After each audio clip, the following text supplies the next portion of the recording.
Ամերիկահայ նկարիչ Ոստանի Կադոյանը, նույն ինքը Արշիլ Գորկին ծնվել է 1904 թվականին ապրիլի 15-ին, մահացել 1948 թվականի հուլիսի 21-ին, ընդամենը 44 տարեկան հասակում։ Սակայն վաղաժամ վախճանը չի խանգարել նկարչին միջազգային ցուցասրահներ գրավել ու դառնալ ոչ միայն հայ գեղանկարչության յուրահատուկներից մեկը, այլև իր ուրույն տեղը ունենալ համաշխարհային գեղանկարչական շրջանակներում։ Նկարչի ինքնատիպ նկարները այսօր կարող են գտնել աշխարհի տարբեր ծայրերում գտնվող թանգարաններում ու պատկերասրահներում։ Սակայն նրա ամենահայտնի կտավը շարունակում է մնալ 1928-32 թվականներին ստեղծված նկարիչն ու իր մայրը նկարը, որը մենք այսօր կտեսնենք այս թանգարանում։ Տեսեք վերջապես գտանք, հեռվից, դե որ գիտեի ինչ նկար էի ման գալիս, մի անգամից տեսա։ Այսել առաջի հարկում ուրեմն այստեղ Արշիլ Գորկու, այս մի նկարն է, տեսնում եք, երկրորդ հարկում այստեղ Արշիլ Գորկու, այս մյուս նկարն է։ Նյու Յորք էին տարել ժամանակին ու ես ուզում էի նայել,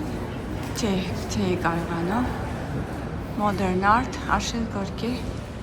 Գորկու ամենահայտնի նկարներից մեկը նկարիչը և նրա մայրը ստեղծագործությունն է։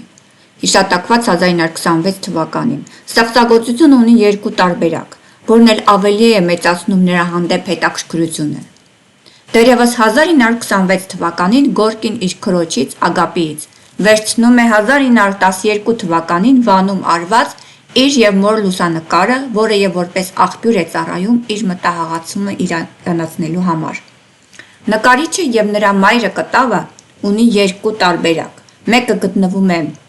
Նյու Յորքի Ուիթնի թանգարանում, իսկ մյուսը գտնվում է Վաշինգտոնի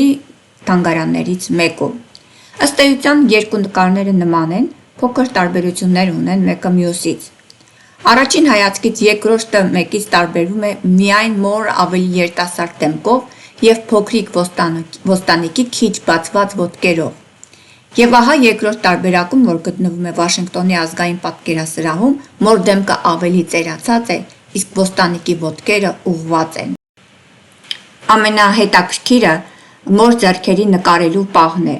Նա ամեն կերպ խուսափում է նկարել մոր ձեռքերը բաց, նա չի կարողացել մոր ձեռքերը բաց պատկերել, քանի որ նրանց մեջ է խտացված ապրած օրերի ողջ ցավն ու տանջանքները։